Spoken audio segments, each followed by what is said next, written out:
I'm going to be on that stage. And I literally spoke it into existence.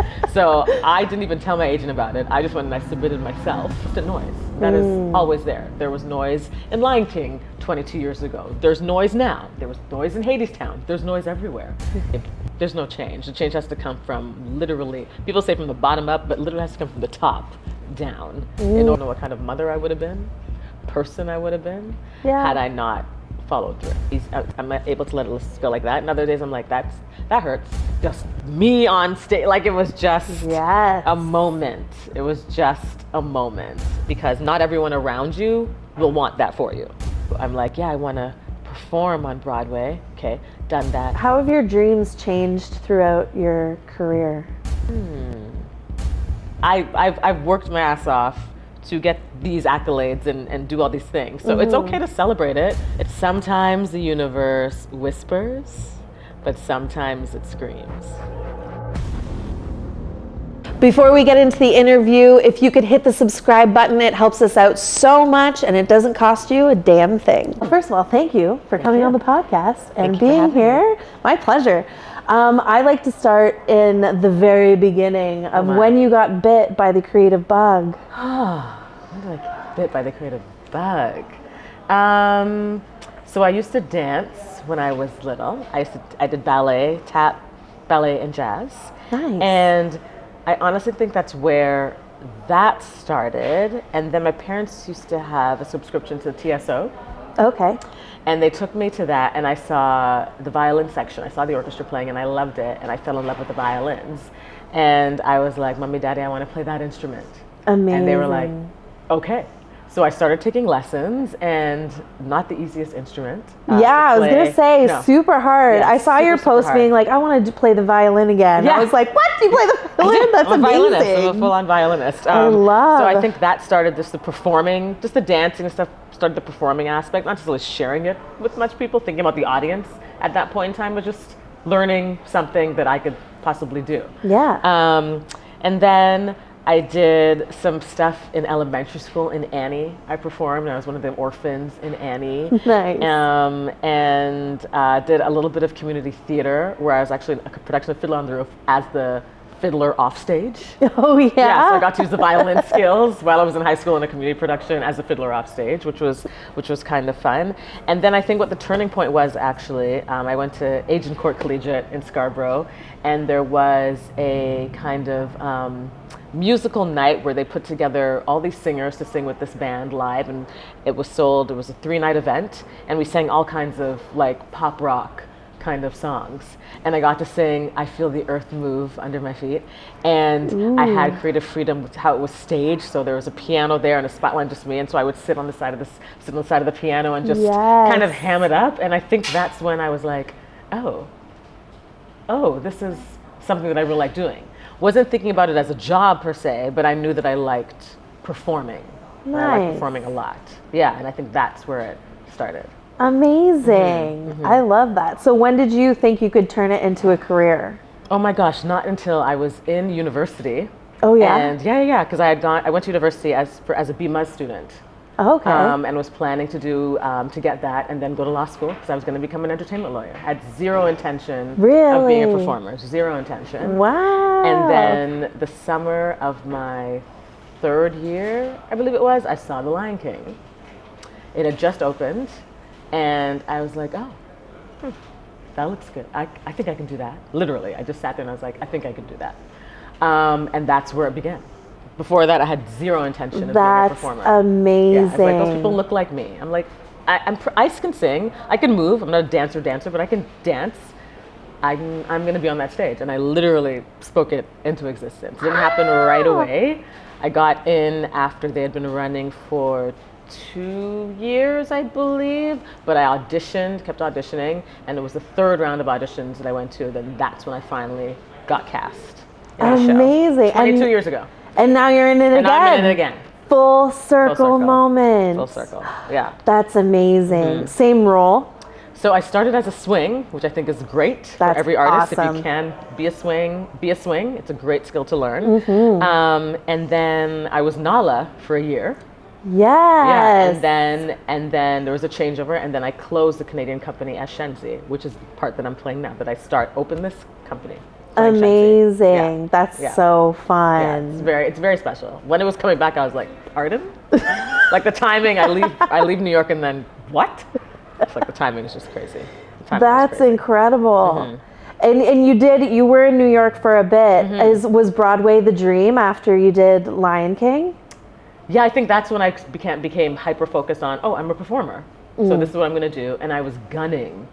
And at that time I didn't have any ties. I had no child, I had no relationship really. And so I was kind of gunning for Broadway. Went to a few open calls, got some callbacks, but didn't book it. And then life progressed. I continued performing here in Toronto, did some TV film, did Stratford, and then had a child. And then that's when I was kind of like, let's just put this on the back burner. Let me just stay here and focus here. And that was my intent. I kind of just left Broadway alone. And then when my son was about 7, I told my agent to no longer submit me for shows that even took me out of the province. I just wanted to stay strictly in Ontario. Yeah. But then I was just scrolling one night and noticed that the Citadel had this show called Hadestown. And I was like, what is this? And so I listened to a soundbite, found the New York Theater workshop, some clips from it, listened to the recording that they had done, and I was like, oh my God, this is like nothing I've ever heard before. And they want actors who are also musicians. And I was like, with interesting voices. And I was like, this is me. This is yes. Like, stop describing me. Yes, I know, seriously. So I didn't even tell my agent about it. I just went and I submitted myself. No way. Yeah. Got an audition. Then once I got the audition, I told my agent, of course. At that point, I have to tell her. Yeah. And then did the audition. The audition was great. And I think a week later, I found out that I got the Citadel production of Hadestown. And that's where that whole journey kind of began. Amazing. Yeah. And when you book on Broadway, did you think like, this is it, I'm set for the rest of my life, this is how it's going to be? I mean, I believe that now that I've done it, it'll open many more doors. But I don't ever think I thought this was the peak, like this is the end. Like, you know what I mean? Like there's you're always constantly creating. Yeah, exactly. There's more to do. Like once I was there, I was like, I always wanted to be Persephone, so I was glad to originate a role as a Fate. But my thing was always, that's the role that I wanted to be, and I was going to play that role at some point in time. And so then that happened. I was like, okay, amazing, I did that. Great, so what next? Oh, let me create my own stuff. You know what I mean? Like I'm always, and I'll go back. I know that I'll go back eventually, but I'm like, I've done it. That's amazing. That is amazing. Yeah, I can do it. I love that you just speak things into existence. You're clearly very good at it. Oh, I completely believe in manifestation. I think everything that I have said has happened. And when I write it down, it happens. That's incredible. It totally happens. Is that your method, writing it down? I write it and down. then declaring it out loud? Yeah, and speak it. Boom, speak done. it and just work towards it. And as far as I'm concerned, if it's meant to be, it's going to happen. All I can do is just line everything up and then let the universe do its thing.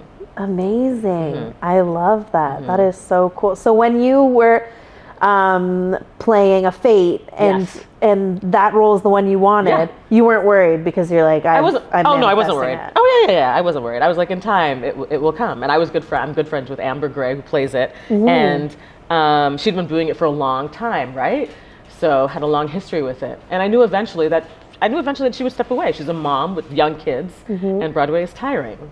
Theater is tiring. The hours that they want you can be exhausting and a lot. So I knew eventually that she would step away, and she told me when she was going to be, and she was always gunning for me. She's like, Jewelle, you're the next one. You're the next one. I love that. Which I think is beautiful too, because there are other people they could pull from, people with names, that they could have brought into the show.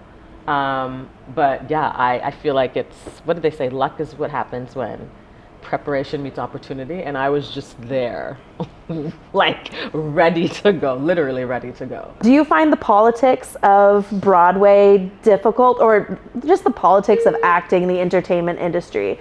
Do you find it a hindrance or difficult to navigate? I mean, it's all a game. It's about money. It's about some producers are better than others. and you really are just a commodity to a lot of them, and you're replaceable to a lot of them. But as long as you're there and you're doing the work and you focus on that and you remain authentic to yourself, and as long as things around you aren't getting out of hand, if they are, step away, speak up, speak your truth, most definitely. Don't ever deny that when you're in those kind of situations. But yeah, it's noise. It's constant noise. That is always there. There was noise in Lion King 22 years ago. There's noise now. There was noise in Hadestown. There's noise everywhere. It's just about what you decide to let in. And I can be sometimes too good at just ignoring the noise and focusing on what I need to do. Yeah. That's a good skill to have. Yeah. But of course, when things are happening, like when I call it the racial reckoning, when COVID shut down Broadway and all the theaters were trying to advocate for racial equality and saying, okay, we're going to do this and this and this and this and this. But I'm like, truly, who actually did anything? Who's actually walking the walk, right? As opposed to just talking the talk. It's very easy to do. And so when we first came back, it seemed like that. They put all these people in these positions to make it appear as if there is change, but really there's no change. The change has to come from literally, people say from the bottom up, but literally has to come from the top down in order to see real change. So you need to get people of color, people all genders, sexual, whatever, in those positions in order to be able to see those people on stage. That's the only way that's going to happen. It has to come from the top down, not the bottom up. That's what I truly believe. And I spoke about that once I went back. Has anything really changed? Minor, but not really. We're seeing the kind of shows that are coming out still and how they're cast, so not much has changed. It's there. But you choose your battles. You choose what you want to, what's worth your energy. Because you have to maintain your sanity as well, because that can also mess with you a little bit. Yeah, 100%. Have you always been very spiritual with the manifesting in the universe and what you give and your energy to, and when you save your energy for yourself? I think I've learned that. As I've gotten older. I'm an anxious person, so I get anxiety, but I try to fuel that into just being excited about something. But I can deal with anxiety at times. But it's funny you say spiritual, and I don't think I ever thought myself as spiritual. That's really interesting that you say that. I never, but perhaps it is, because I'm very much an energy person. So even in terms of how I relate with people and who I choose to bring into my circle and who is not allowed in my circle, it's very much about protecting my energy. So I guess I am kind of spiritual in that sense. Yes. Yeah. That's so neat. Yeah. And so the lack of change in the entertainment industry, did that spark your creating? Oh, most definitely. Oh, yeah. Because we met in Fringe. That's right. You had two shows in Fringe last year. Crazy. Don't know how you did that. I don't know either. Because that just is like a lot. Speaking of energy, that's a lot of energy. It's a lot of energy. It's a lot of energy. But yeah, so you created two. That's right. Is that your first time creating shows? No, so I had been working on a show. I'm very much in love with Nina Simone and all things Nina Simone. And so years ago, when I was at Stratford, I was driving back and forth, which you're not supposed to do, but I was. And I started writing a show called You Know My Name, Not My Story. And it's based off of her song, For Women. And it's 4 Black women of different complexions and how different each of their lives are and how different the world treats them solely based on their complexion. From the Black community, the white community, every community, just everybody, how they're seen and how they're treated. And so I think that was one of my first shows that I started running, and I did a little, there was a black box down by Dundas West at one point in time, and they had this little festival. It wasn't called First Drafts, but it was called something of that nature, where you get to share your first draft of your work. And I did that, and I had Arlene Duncan singing, and great people singing and playing these parts, Nikki Lawrence. And I think that was my first foray of actually presenting my work, and that was about 10 years ago when I think about that now. Nice. So yeah, it's about seeing your story on stage, my story on stage, of people who look like me on stage, and not just as supporting characters, but as the leads and carrying the story. Not helping to tell other people's stories, but telling our own stories, which I think is really, really important. So yes, most definitely, that's why I create, because Boy Boy is for all the little kids of color or kids from the West Indies or just anywhere where they can see themselves on stage. And it really, that's a special one because, you know, I feel like in young people's theater you see the same kinds of shows being done by the same kind of people, which is fine. But I mean, there are other shows that can be done and other people who can be celebrated and other stories that can be shared. And so I'm hoping that's what Boy Boy will do. Yes, absolutely. So when you're creating Boy Boy and the Magic Drum and Rooted, what is your process from start to finish of writing it? Because writing like just a film or just a straight play and then writing music and adding it, that blows my mind. That's where I'm like, I tap out. I don't think I can do that. But what is your process for creating something like that? Well, those two were different. So Boy Boy is based off of a book by Masha Montano. So a lot of the groundwork was already done. And I brought this book to Chantel, who I co-wrote the show with. And we were in Noteworthy program. And that's how it all began. We had to do an assignment about creating a scene and a song based on a story. And that's how it started.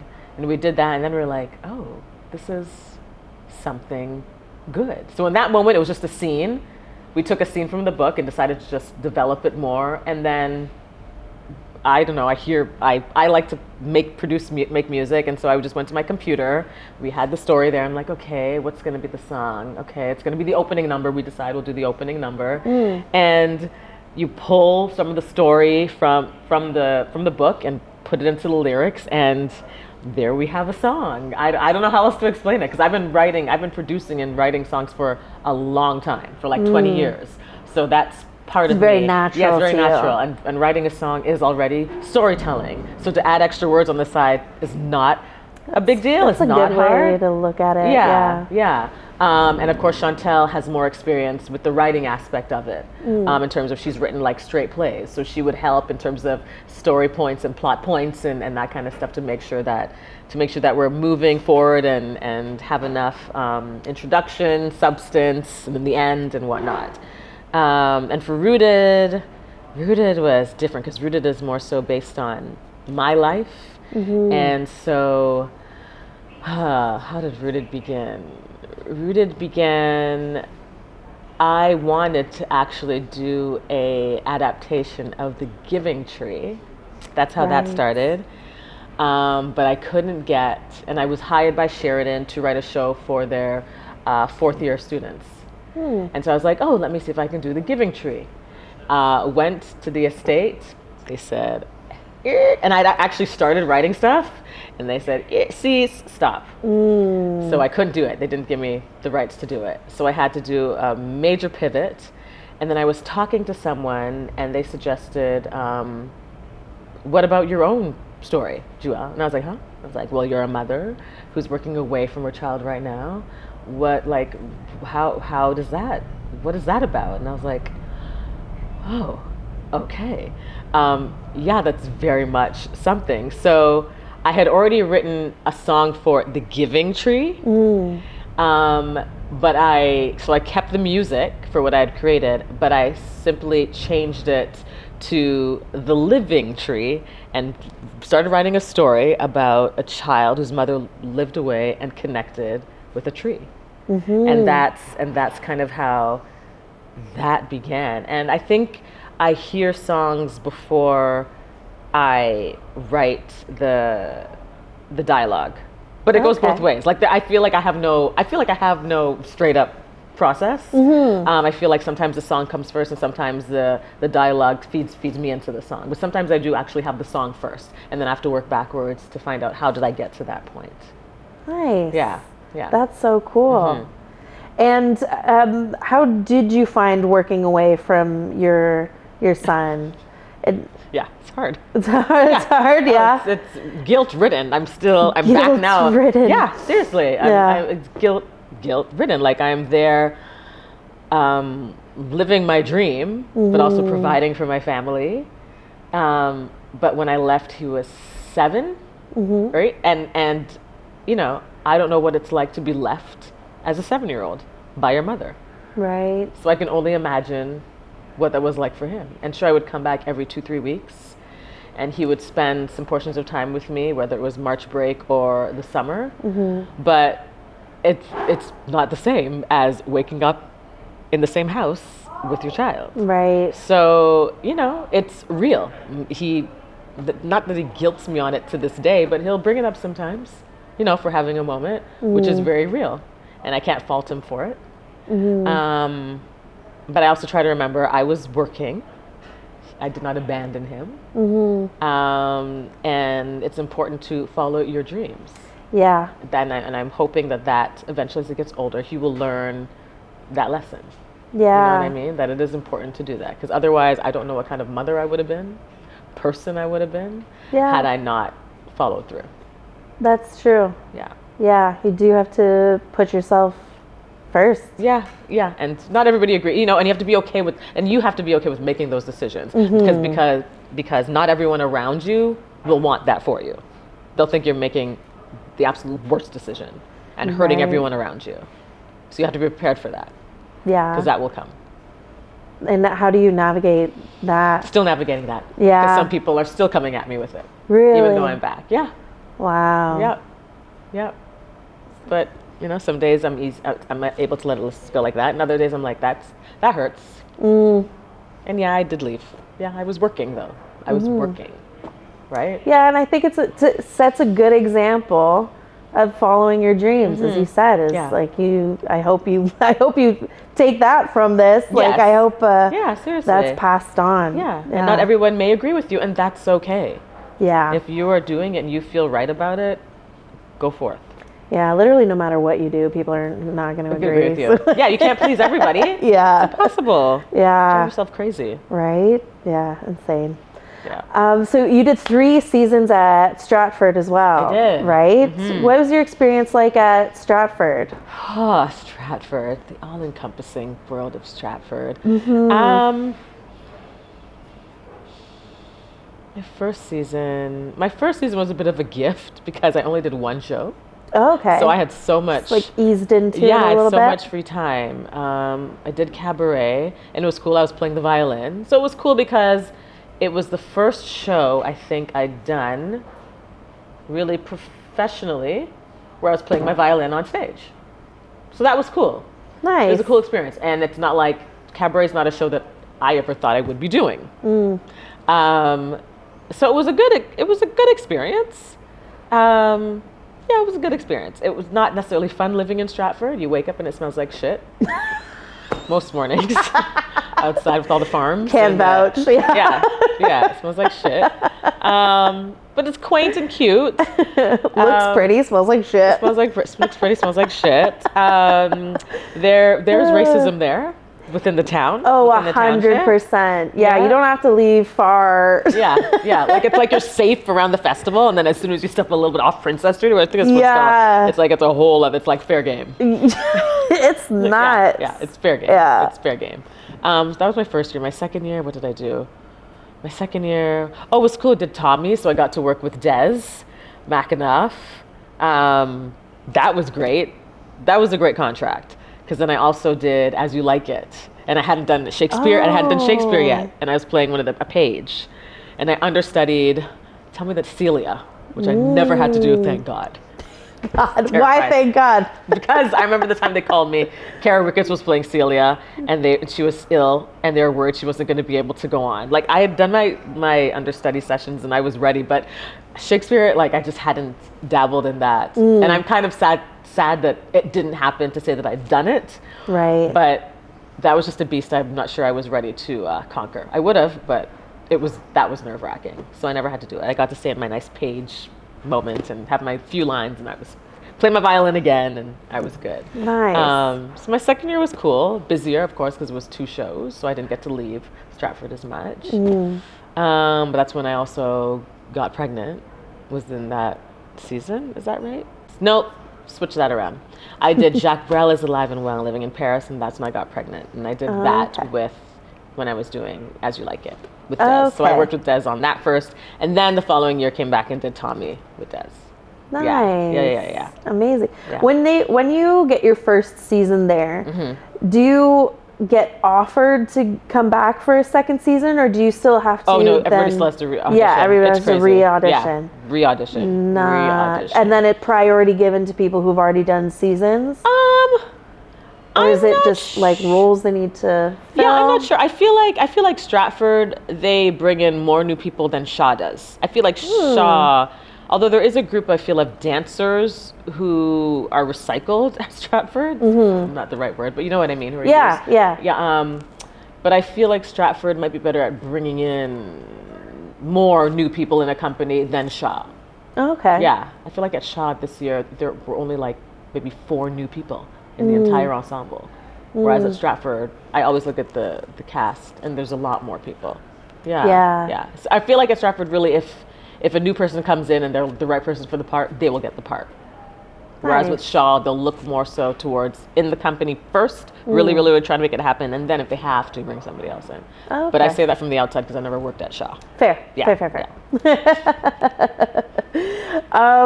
For Stratford and doing multiple seasons, I didn't know the rule of you can't leave far. You're not supposed to. I didn't know. Why? Is it just in case you get stuck somewhere else? Pretty much, yeah. Oh my goodness. But I was doing the crazy. One season I didn't even have a place in Stratford. I was driving back and forth. Yeah. But they don't want people to do that. Yeah. I didn't know that. That was mind blowing to me. Yeah. It's like, and I was in Pickering at the time, so that's like a that's hour and a half to 2 hours every day, so 4 hours. Yeah. On the road. Oh my gosh, that's a long. Yeah. And I only ever missed commute. one show because of traffic. One show in the entire season, and nobody ever knew. That I did Really? that. Nobody ever knew that I did that. Wow, that's Just show up amazing. for the half hour before the half hour. I'd be ready. Let's do a show. Then drive home at 11 o'clock at night. That's awesome. That is a lot. It's a lot. 11, you're home at like 1. Yeah. But that was my alone time. That was my me time. That's true. What do you do in your me time? I was listening to music. I was writing shows in my head. I was recording stuff. That's literally what I was doing when I was driving back and forth. Nice. Yeah. Yes. Literally was to also keep awake. Yeah. You know what I mean? Keep the brain active. You can't fall asleep singing. No, exactly. You cannot. You cannot. I've tried it. I'm like, and now Adele will be playing. Yeah, exactly. It's so you true. can't fall asleep You can't fall asleep singing. singing. Yeah, that keeps you. Hot tip. I've heard chew gum. I've heard chew candy. Roll down the window. No, sing. Yeah, sing. You will stay awake. I love it. Do you have a favorite performance that you've done ever? Favorite performance that you've done? Favorite performance I've done. Oh my goodness. It'd be between two. It would be between in Jacques Brel as Alive and Well Living in Paris. The song Carousel. Just the staging of it was so cool because it was at the Tom Patterson, and I was literally just in the middle. Do you know the song? Yeah, just in the middle of the stage, and as I was singing the song, I was doing a circle around myself. So it was so simple, and that song gets crazy fast, and it was just so powerful and simple, and it was just me on stage. Like, it was just a moment. It was just a moment. There was that, and then probably the first time I did Persephone, just on Broadway, doing that. Just the very first time was amazing because I was so ready. That's what was great about it. I wasn't, most times when I'd been an understudy, because before I became Nala here 22 years ago, I was the understudy, and my first time I was rushed in. I found out at half hour that I was going to be going on. Jeez. Yeah, exactly. Just, it's your turn. No sweat. Yeah, exactly. So it was so nice to be like fully prepared, get the call 3 hours before, okay, you're going on tonight, you're making your Persephone debut. I'm like, oh my God, amazing. So I just felt ease. I'd had my put in a week prior, you know what I mean? So it was just a nice way to slide right on in there and just do it. Yeah. And after you have such highs like that, like the rush of performing and then going up, do you get dips of lows after riding the high? Yeah, you know what? Usually I have in the past, but when I left, I feel like when I left New York, I didn't this time. I didn't because I feel like I'd really closed the chapter, and I was done, and I was good. And I was coming back, and my focus was to be back because my son was going to be starting high school, going into grade 8. And my purpose to come was because I was coming back because he's going into grade 8. I need to be here for my kid, about to hit puberty and then high school. So I think my focus had just changed, you know? So I was already hyper-focused on something else. So I didn't, usually I do though. Usually I do have a down, like sadness, a little depression, a little withdrawal. Yeah. But I don't think I had time to even think about it this time. Yeah. Yeah, I didn't. Nice. I didn't, which was nice. How have your dreams changed throughout your career? I think they've just gotten bigger because I'm like, Yes. I want to perform on Broadway. Okay, done that. Yeah, now I want my own show. Maybe, I don't even know if I need it to be on Broadway, but off Broadway. Like, you know what I mean? I want my own show. Jewelle Blackman, or I want to produce something that is on Broadway. You know what I mean? I want to, I think they've just gotten bigger. It's the same dreams. It's about creating, sharing, telling the story, making theater accessible, making everyone feel welcome within theater and these theater walls. And I think that's just, like, that's what the Fringe was great for. Like, it gave me the idea, okay, Blackman Productions, what is that now? Like, how do I go forth with that? Like, what else can I do? So now I'm even thinking about, I want to do Rooted as a concert for 3 nights and have it recorded live off the floor. Do you know what I mean? Like, I have all these things that I want to have, like, audition master classes, calling it your authentic audition, bringing your authentic self to the audition, how I booked Hadestown. You know what I mean? Like, I just have there are all these things now. So it just keeps growing. I love growing. that. New things. Excellent. I was going to ask you if what you had planned for Rooted and Boy Boy and the Magic Drum. Yeah. So for Rooted is fortunate that it got chosen for a Broadway workroom session with Open Jar Studios in New York. Amazing. Yeah, which is fantastic. They chose 4 shows last year. We had to submit, and mine was one of the ones chosen. I couldn't do it because I booked Lion King, and so timing has just made life difficult. So I have a feeling I won't get to do that in New York until I'm done with Lion King, which will be like the end of this year. So I'm hoping 2026 I'll be able to really do, because that is a thing that will be happening. They're like, we're waiting for you, Jewelle. We're waiting for our times to line up, and so I'm excited about that. That's amazing. Yeah, I'm excited about that. But I also, the Toronto, my cast was so loving, and they so love the show. So I want to do something here for them this summer, and I almost want to run it at the same time as Fringe on purpose. Yeah. Just for 3 nights though. Make it a really kind of exclusive in terms of you need to get in to see it. Record it. There are new songs. Oh, I've really? I've added 2 songs, a couple scenes. There was some stuff missing.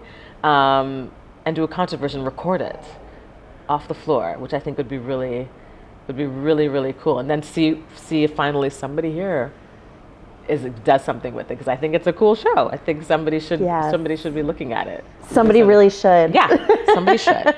Somebody should be looking at it. That's awesome. That is so cool. Yeah. And then Chantal and I had a great meeting. I won't say with which theater, for Boy Boy, to get some further development, and then a show in 2026. Amazing. So Boy Boy is coming. That is so cool. Yeah. I find it interesting, the production side of things and how far off into the future it feels, or like you have to put 2026 is a whole year from now. Oh my gosh, yeah. But then as actors, we're like, are you ready tomorrow? Like, that's what I know. That's what's so crazy about it. I know, dabbling in both worlds now, it's kind of crazy. I'm thinking even now to myself, I'm like, is it crazy for me to think that I can produce this 3-night concert in, like, what is it, like 5 months away? Like, because, do you know what I mean? Like, can I do that? Knowing how much work went into doing both of those shows for the Fringe last year, that was crazy. Still can happen. Still can happen. Oh yeah, let's say it'll happen. If I say it, it'll happen. Exactly. Yeah. Naturally. I've already proven it. That's amazing. It's gonna happen. There's the running joke of you have to leave Canada in order to come back to Canada and be desired. Have you noticed any difference since doing Broadway coming back at all? Canada is so against the star system that I had to come back here and push my own star system. So, case in point, Lion King. I booked Lion King. It's amazing. I'm not playing Nala, right? I've aged out of that. I don't want to do Nala. Too much stress. I was gunning for Shenzi, and I got Shenzi. Not the biggest role, a supporting, fun role. But fun. Role, part of a trio. And I'm the only person who is in the cast now who did it 22 years ago. I'm like, that's a story.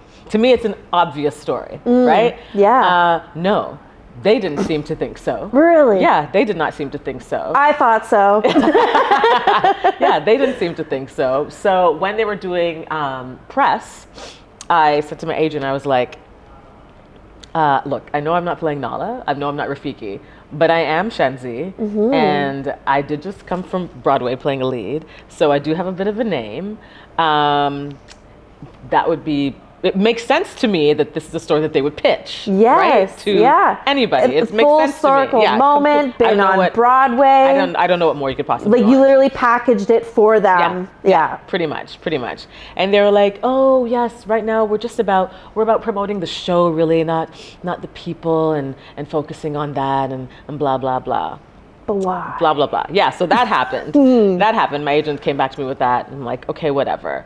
But luckily for me, Jason Chung, I think his name is, who writes for the Toronto Star, he gave me a great review for Rooted. It was a critic's pick for the Toronto Fringe, and he apparently has been has been vested in me since where I knew it, like since I was on Broadway. And so he contacted the Mirvishes and my agent and said, I want to do a full feature on Jewelle Blackman. So when I had that full feature on the Toronto Star front cover of the entertainment section, like Taylor Swift was on the inside, I was on the outside of that page. I did that. Me and my agent, like that was something, Mirvish didn't help with that at all. Yeah. So it's maddening and annoying because I'm literally like right there, but they're choosing not to do anything with that. That's so bizarre. Yeah. It's strange. It's like they don't want. It's like the collective. It's We're the collective, and I'm like, that's cool. But also, I've done all this shit. I've worked my ass off to get these accolades and do all these things. So it's okay to celebrate it. It's not showing off. You're just celebrating it. It's okay. You can celebrate the people who are here. Yeah. Right.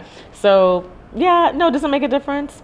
Not like people may know a bit more who I am, but it's kind of like, well, yeah, it's not as much difference as you would think it is. Not as much difference as if I was an American, say, and I had worked on Broadway, and then I go back to wherever I live in Ohio, and then be asked to do all kinds of concerts. Like that happens. Yeah. That doesn't happen here. Yeah. That doesn't happen here.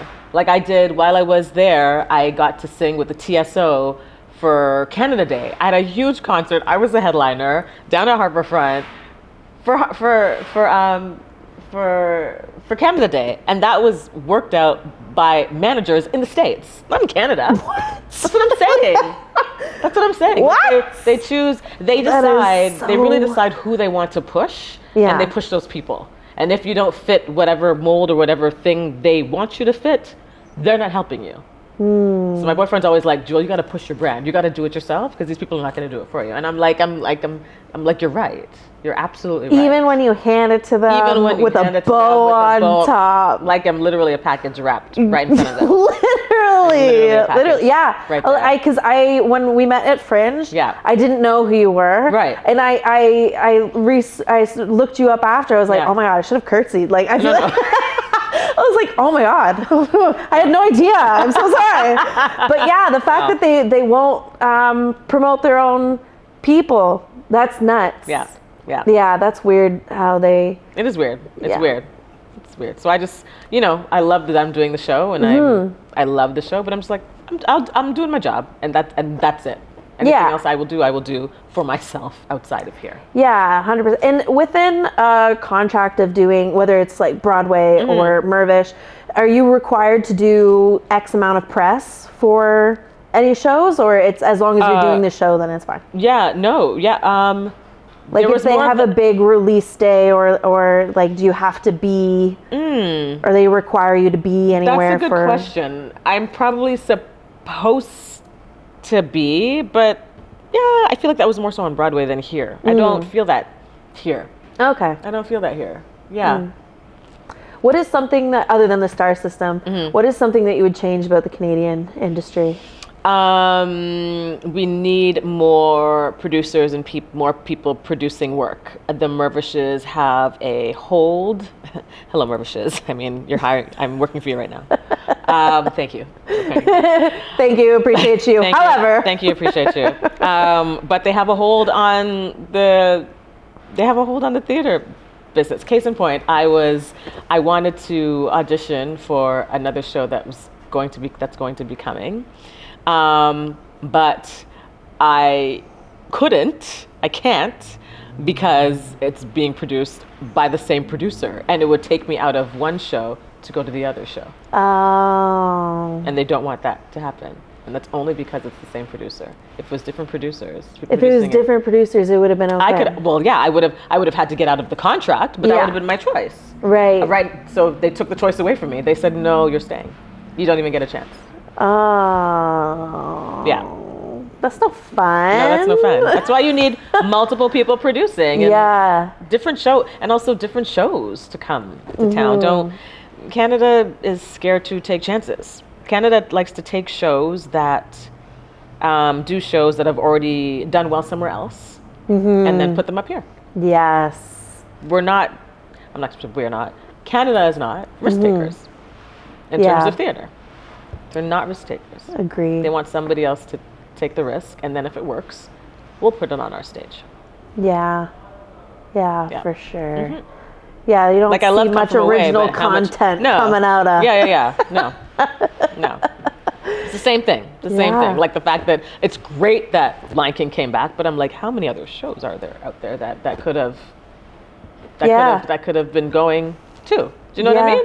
Well, just living in Toronto, and you just see this show's back. Yeah, that's like it's a recycling thing. It's true. Yeah. Where's the new content? Yeah. And I wish theaters had longer runs in terms of the Canadian stages and the Soul Peppers. I wish there was a way to have longer runs in the theater. Like give it like a 3-month thing as opposed to the 6-week thing. And I'm trying to understand. I don't necessarily understand the inner workings of theater production like that, why it's like that.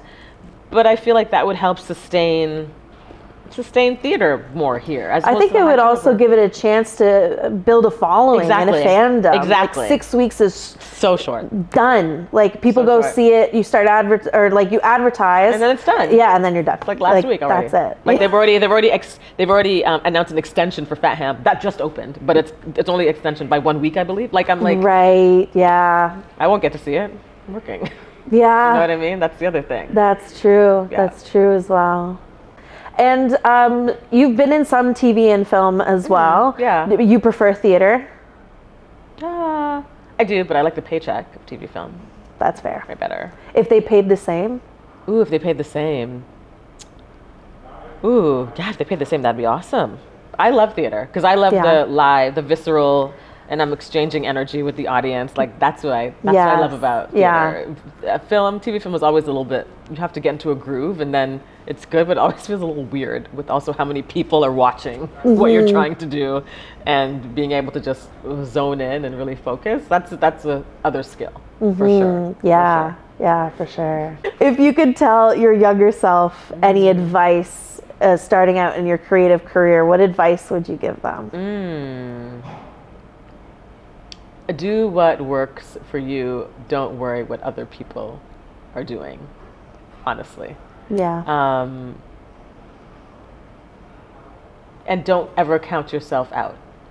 If you see something and you don't think you're right for it, but you get called in, don't count yourself out. That means that person sees something in you that they want to explore. Yeah, like I remember when I was called in, Tom Allison was directing Mary Poppins at YPT. And he called me in from Mrs. Banks, and I said, "We're friends. You know my wheelhouse. why do you want me to come in for Mrs. Banks? He's like, Jewelle, just come in and do it. I'm like, okay. So I went in, did a horrific RP accent. He's like, okay, Jewelle, let's regroup. Who was Mrs. Banks? Like, who could you model her after? And I was like, oh, you know what? My mother, but she's Trini. And he's like, do that. I did it, booked it. That's what I mean. Don't count yourself out. Don't count yourself, because I was really ready to say, I'm not doing. Why am I coming in for this show? Yeah. This show was not for me. It never has been. Why would I come in? So don't count yourself out. You never know. Yeah, for sure. That's awesome. Yeah. And in the last interview, I asked this question. I count myself out, like you're just saying, but I wanted to like fill in the blank of do it blank. So like do it scared. Mine is like do it fat. Like because they go, oh, I'm too fat for this. I'm too tall for this. I'm too whatever. Yeah. So what would yours be? If do it blank. Do it loud. Do it loud. Oh, I love that. Do it loud. Yeah. Yes. Make people pay attention. Amazing. I think being around Americans is actually was a good thing for me.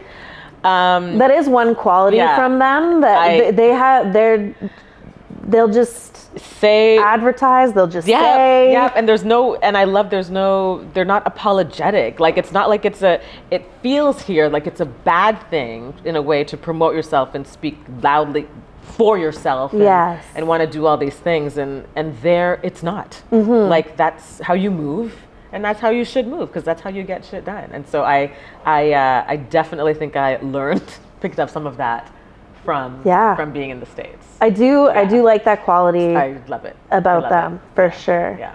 And here it's a problem until it works for you. Yeah. Until you hit success. And people go, oh, I like that. Exactly. And it's like, she didn't like it 5 minutes ago. Exactly. Yeah. It's the humbleness really of Canada is the death of them. Us. It's sad. The humbleness of Canada. I mean, like, there's nothing wrong with stepping in your power and sharing it. You're not showing off, you're sharing it. Right? Jeez, anytime you're like, oh, I'm doing this or this is happening, it's like, oh, stop bragging. Like, Okay. I'm just telling you that I'm performing. Would you like to come? Sorry, let me just shrink down for you. Seriously. So, no shrinking here. No. No shrinking. It's our toxic trait. Yeah, it really is. It really is. And my last question for you, actually, before I get to my last question, is there anything else that you wanted to mention or talk about that I didn't ask you about before I wrap up with a final cue? Just look out for Blackman Productions. Yes, 100%. Lots of things. Excellent. Hopefully. Beautiful. Yeah. So my final question for you is, if you could give this chapter in your life a title, what would you title it? Ooh, I would title it, Sometimes the Universe Whispers, but sometimes it screams. Whoa, a writer. Like, are you kidding me? Damn, I love that. Can you expand on that? Oh my gosh. Like, how is that showing up in your life? So I took that from, my sister, who is an entertainment lawyer, she now lives in New York. So just how our lives have gone are so interesting. That we were both living in New York together at the same time, literally 5 minutes away from each other. And she's like, Jew, she calls me Jew. Wouldn't it be so cool if we like wrote a book of our story? Because literally it's a story of not struggle. We didn't grow up with a hard life by any means, but I just mean to attain the things that we've attained. The fact that she can study law in New York and Ontario baffles my mind because of all the studying that she had to do to be able to do that. And the fact that I'm this girl from Ajax, Ontario, was starring as a lead on Broadway is like also baffling in a way. So and I was like, I think the title of the book would be just what I told you. But I feel like that is my life, kind of, in a way, because there will be these whisperings or feelings of things coming, and you're not sure. You're not sure if you should grab onto it or take it, but then sometimes the stuff is like smack dab in your face, and you're like, how can I not take that? Do Do you know what I mean? So both things exist at the same time. They can both exist at the same time. So that's how because literally the universe literally screamed with Lion King coming back. Like it screamed. It screamed. It screamed. It totally screamed at me. So I love that. That is so cool. What's been a whisper that turned into a scream? Rooted. Oh my goodness. Just how that started. It was it was a assignment that I started for the kids at Sheridan. Like that's all that it was. That's all that Rooted was. And then I was like, let me submit this into the Fringe and see what happens. And the fact that it got chosen, do you know how the lottery is crazy? Yeah, the lottery is crazy. So the fact that we had already won, Boy Boy got in because of the Adams Prize, because it won Best New Musical. So that's how Boy Boy got in. Right. So I just put in Rooted thinking, and of course I'd manifested this because people were asking me before I left Hadestown, so what are you gonna do next year? And I'm like, I'm gonna have 2 shows in the Fringe. Like I was saying that I was saying it. Yeah, I was saying I'm gonna have 2 shows in the Fringe. I'm gonna have 2 shows in the Fringe. Yeah. 2 shows in the Fringe. And then I'm watching the lottery happen online because I didn't go to it in person. And they get to medium, large, whatever, Ontario performance, whatever, 75-minute thing, that category. And there's like, I don't know, thousands, hundreds, there were tons of people, and it was the 3rd show chosen. I was like, what? Wow. So that was literally a whisper, because it was just an assignment. Yeah. It was literally just an assignment. And then I was like, let me just stick it in here and see what happens. And then I had to write more because I didn't have enough for the time slot that I'd chosen. So I had to finish. So then I had to finish it. Yeah. To make it ready to do it. Yeah. So that was a whisper. That's amazing. Yeah. I love how Rooted is about like a living tree, and it's like watching the project itself grow. It's so magical. Yeah. I love it. It's a special show. Absolutely. Well, thank you so much again for being on my podcast. This was a wonderful conversation. This is great. Thank you so much for listening. I hope you enjoyed this interview as much as I did. And if you haven't subscribed, please do. And I will see you in the next interview.